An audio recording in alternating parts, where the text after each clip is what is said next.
যখন আপনি কোনো বাড়ির উপরে আক্রোশ নেবেন বা কোনো একটা ব্যক্তির উপরে আক্রোশ নিয়ে যাবেন তখন মতবাদের কোনো ক্ষতি হয় না। আওয়ামী লীগের অবস্থা এখন এরকম না যে সে কোথাও কোনো বাধা দেওয়ার মতো শক্তি তার আছে এবং তার লোকজন পলাতক, অভিযুক্তরা পলাতক, এমনকি আইনজীবী তো তারা নিযুক্ত করতে পারে নাই অথবা তাদের পছন্দসই আইনজীবী ওইখানে তাদের পক্ষে হয়ে লড়ে নাই। ফলে আমি মনে করি যে ট্রাইব্যুনাল বেশ বাধাহীনভাবে রায়টা দিতে পেরেছে। তারা ৩টা প্রতিশ্রুতি দিয়েছিলেন। একটা হচ্ছে সংস্কার, তারা মূলত সংস্কারের নামে অশ্বডিম্ব প্রসব করেছেন। এরপরে তারা বলেছেন নির্বাচন করবেন, সেই নির্বাচনের তারিখ এখনো পর্যন্ত ঘোষণা হয় নাই, কিন্তু মাস জানি তারিখ জানি না, এবং এটা নিয়ে অনেক সংশয় আছে মানুষের মধ্যে। আরেকটা হচ্ছে বিচার, ফলে তারা বিচারটা সম্পন্ন করতে পেরেছেন, এটা তাদের প্রথম ডেলিভারি। কিন্তু বিচারের রায় হয়েছে, কিন্তু রায় কার্যকর না হওয়া পর্যন্ত বিচার কিন্তু সম্পূর্ণ হয় না।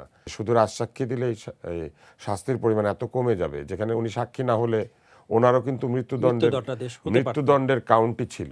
রায় হচ্ছে একদিকে, আরেকদিকে ঢাকা শহরের একটা জায়গাতে এক ধরনের আনরেস্ট তৈরি করা হচ্ছে এবং এটাকে উৎসাহ দেওয়া হচ্ছে। এই কাজগুলি ভালো না।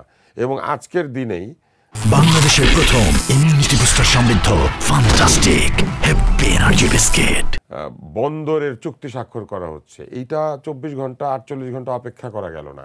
এই ধরনের কাজকর্ম করলে না নানান রকম প্রশ্ন ওঠে এবং এই প্রশ্নগুলি একসময় জটিলতা এবং অস্বচ্ছতার জায়গাতে চলে যায়। যখন আপনি কোনো বাড়ির উপরে আক্রোশ নেবেন বা কোনো একটা ব্যক্তির উপরে আক্রোশ নিয়ে যাবেন তখন মতবাদের কোনো ক্ষতি হয় না। মতবাদের ক্ষতি হয় যদি তার অনুসারীরা তার মতবাদকে গ্রহণ করার মতো উচ্চ নৈতিক মনোবল হারিয়ে ফেলেন। এবং আজকে আমরা যেটা দেখতে পাচ্ছি সেটা হচ্ছে অনুসারীদের মধ্যে উচ্চ নৈতিক মনোবল হারিয়ে গিয়েছে।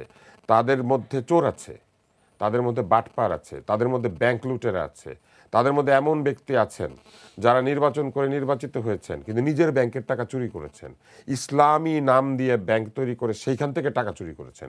এইগুলি হলে পরে মতবাদ হারায়। মতবাদ বাড়ি ভেঙে হারায় না। এবং এই জায়গাতে কেন এসেছি, সক্রেটিসের পরে প্লেটো সক্রেটিসের লেখাগুলিকে লিখলেন, ডায়লগ, সংলাপ, মতবাদ টিকে গেল। অনুসারীরা যদি নৈতিক মনোবলে দৃঢ় হয় তাহলে কিন্তু কখনোই ওই মতবাদ হারাবে না।